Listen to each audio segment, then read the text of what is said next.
죽음 이후의 네 가지 가능성. 임사체험은 죽음의 순간에 우리가 무엇을 보게 될지 알려준다.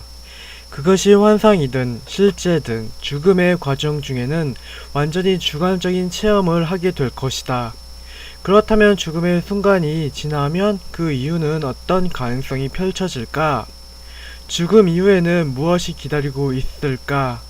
시간의 형태를 기준으로 고려할 때 죽음 이후의 가능성은 몇 가지로 제한된다. 가능성, 무. 첫 번째 가능성은 죽음이 시간에서 완전한 끝이라는 관점이다. 죽음 이후 나의 정신과 의식은 완전하게 소멸되고 환한 방에서 전등이 나가듯 갑자기 완벽한 무의 상태가 찾아온다는 것이다. 죽음에 대한 이러한 관점은 현대 사회에서 일반적으로 받아들여지고 있으며 많은 과학자와 철학자가 고려하는 가능성이다.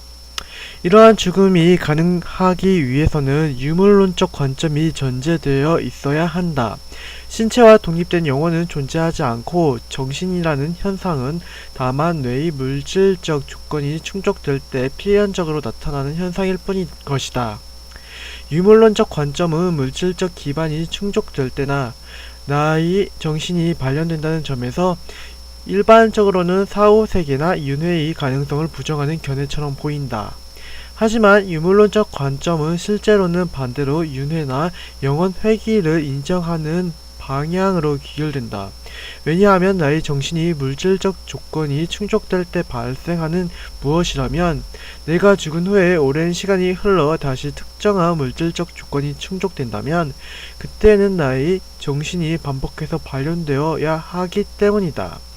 이에 대해서는 잠시 후 윤회에 대해 이야기할 때 자세히 진행해보자. 가능성 2. 영원. 두 번째 가능성은 죽음 이후에도 삶과 시간이 계속되는 것이다. 신체의 죽음 이후에도 영혼이나 정신은 소멸하지 않아서 새로운 경험을 계속한다는 견해다. 대표적으로 유대교, 그리스도교, 이슬람의 절대적 유일신교가 가지고 있는 사후관이 이것이다. 죽은 후에 천국에 갈 수도 있고 지옥에 갈 수도 있고 구천을 떠돌 수도 있겠지만 어쨌거나 새로운 경험이 발생하고 시간의 관점에서는 단절없는 시간이 지속이 유지된다. 이러한 사후관이 형성되기 위해서는 물질과 정신이 각각 독립된 실체라는 이론론의 관점이 전개되어야 한다. 신체와는 독립된 개별자로서 영혼이 실제야만 육신이 죽음 이후에도 나의 시간이 계속될 수 있기 때문이다.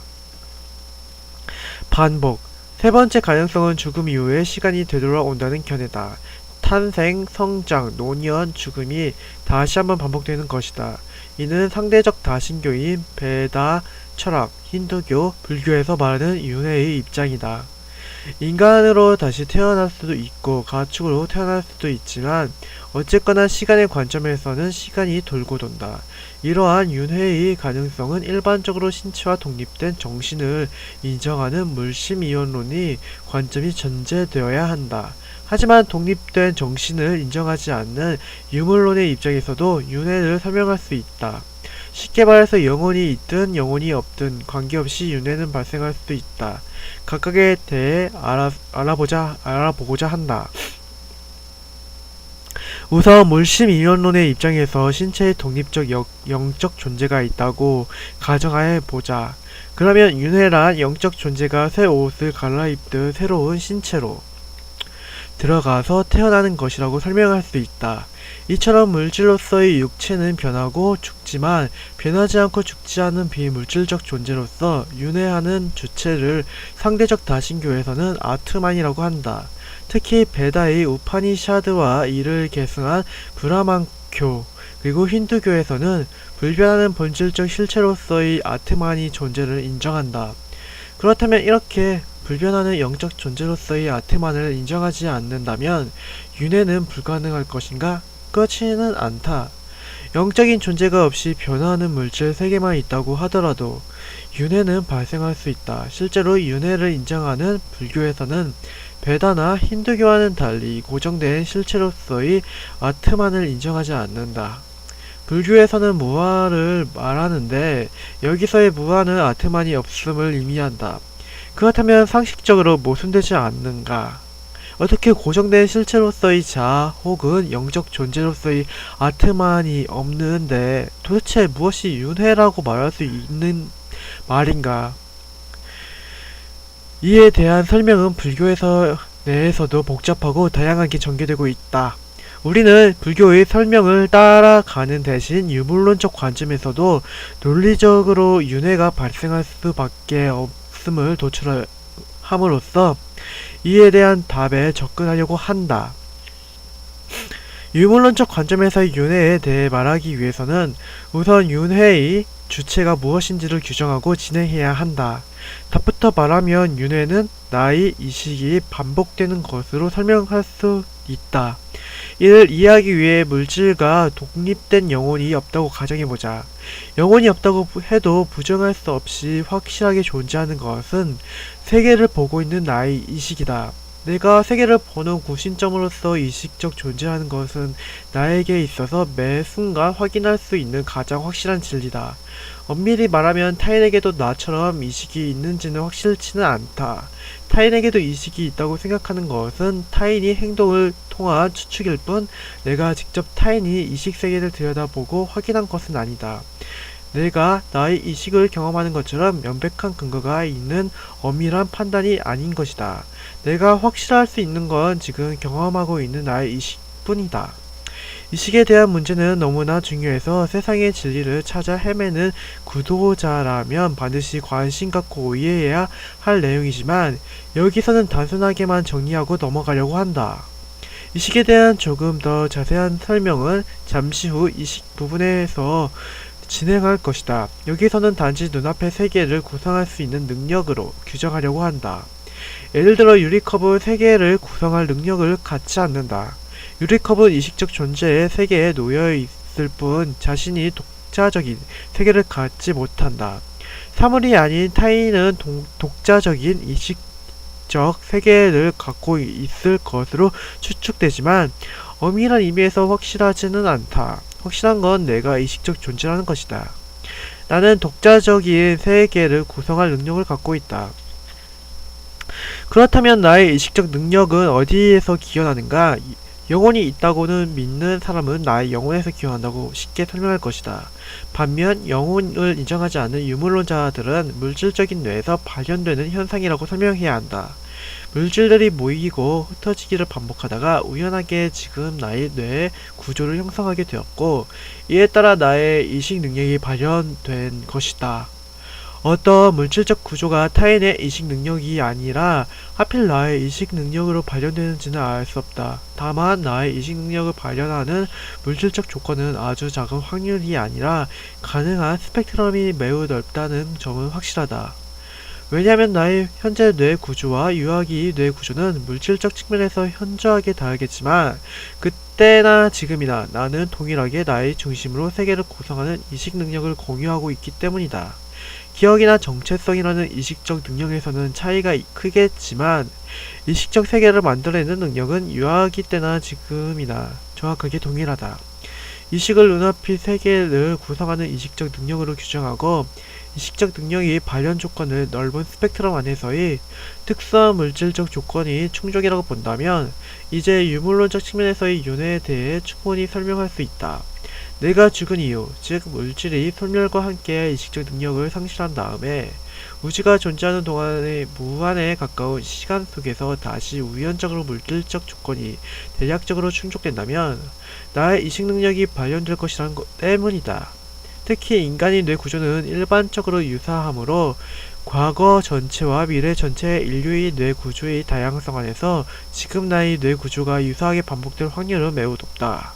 즉 과거에서도 미래에서도 나의 이식적 능력은 반복적으로 출현되고 출현할 것이다. 이러한 이식 능력의 반복을 윤회라고 이름을 붙인다면 윤회는 독특한 사건이 아니라 우주의 일반적 사건일 것이다. 석가모니 윤회에 대해서 직접적인 언급을 피했으나 윤회를 인정한 기록이 남아있다. 그런데 또한 절대적이고 고정적인 아트만을 부정했다. 이러한 측면을 모두 만족하는 설명은 물질의 반복으로서의 환생에 대한 유물론적 설명이 가장 적절해 보이기도 한다. 석가모니가 실제로 유물론적 윤회를 염두에 둔 것인지 확인할 방법은 없다. 다만 이와 비슷한 생각은 니체의 영원 회귀 관념에서도 찾아볼 수 있다.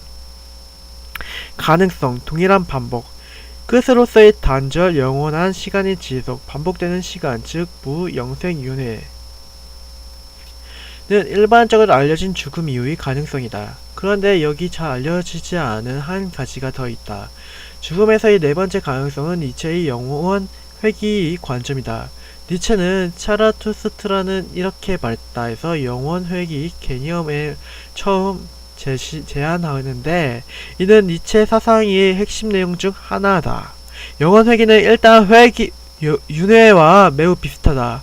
죽음 이후 삶이 반드시 다시 반복된다는 것이다. 차이점이 있다면 윤회는 전생의 과업에 따라 새로운 삶을 살게 되지만 영원 회귀에 따른 죽음 이후에는 새로운 삶이 아닌 내가 살아왔던 삶을 정확히 다시 반복하게 된다는 것이다. 시간과 공간이 변화 없이 정확하게 동일한 삶의 영원만 반복이 영원 회귀이다. 예를 들어보자. X씨는 20세기 후반에 한국에서 태어나서 학창시절을 보내다가 대학 졸업 이후 장기적 불황의 상황 한가운데서 힘겹게 취업에 성공했다. 매일 반복되는 야근과 과중한 업무로 인한 스트레스, 개인부장의 잔소리, 속에서도 늦은 나이에 가정을 이루어 아이를 낳고 살았다. 몇 번의 이직과 정리해고의 불안이 계속되었지만 아이들이 대학을 졸업할 무렵 무사히 퇴직을 했다. 여유롭진 않지만 시간적인 여유가 생겨 젊은 시절 하지 못했던 일들을 찾아서 헤매다가 천천히 삶을 마무리하게 되었다. 그렇게 길고 힘겨운 삶이 끝나면 어떤 사후가 기다리고 있을까? 영원 회귀에 따르면 X씨는 다시 20세기 말에 한국에서 X씨로 태어나게 된다. 그리고 지난 삶을 새로운 삶인 것처럼 그대로 정확하게 다시 살게 된다. 사실 X씨는 셀 수 없이 무한히 반복되면서 X씨의 삶을 그대로 반복해왔던 것이다. 자신의 삶을 정확하게 그대로 다시 사는 삶, 당신은 어떤가? 영원 회귀가 맞다면 당신은 죽음 이후에 당신의 삶을 그대로 한 번 더 살게 되는 것이다. 순간마다 느꼈던 감정을 다시 느끼고 사랑하는 사람들과 미워했던 사람들을 영원히 반복해서 보게 되는 것이다. 니체가 이렇게 끔찍한 사후관을 우리에게 제시한 이유는 무엇일까? 그것은 영원 회귀가 사실이기 때문이라기보다는 영원 회귀의 개념이 우리가 인생을 어떻게 살아야 하는지를 돌아보게 하기 때문일 것이다. 영원 회귀는 두 가지 시간의 길이를 전도시킨다. 그 두 시간은 인생과 순간이다. 보통 우리에게 있어 100년이 인생은 매우 긴 시간이지만 지금 당장 이 순간은 매우 짧은 시간이다. 그래서 사람들은 이 짧은 순간을 소모하며 살아간다. 지금 이 순간은 중요하지 않다. 미래의 어느 지점에 자신의 목표를 찍어두고 스스로를 그곳으로 내던지며 살아가는 것이다. 대입시험이라는 목표를 위해 무수히 많은 순간을 참고 견디고 취업이라는 목표를 정해두고 순간순간을 힘겹게 인내하며 살아간다. 성공이라는 목표를 정해두고 주변을 돌볼 시간도 없이 전력 질주하며 살아가게 된다.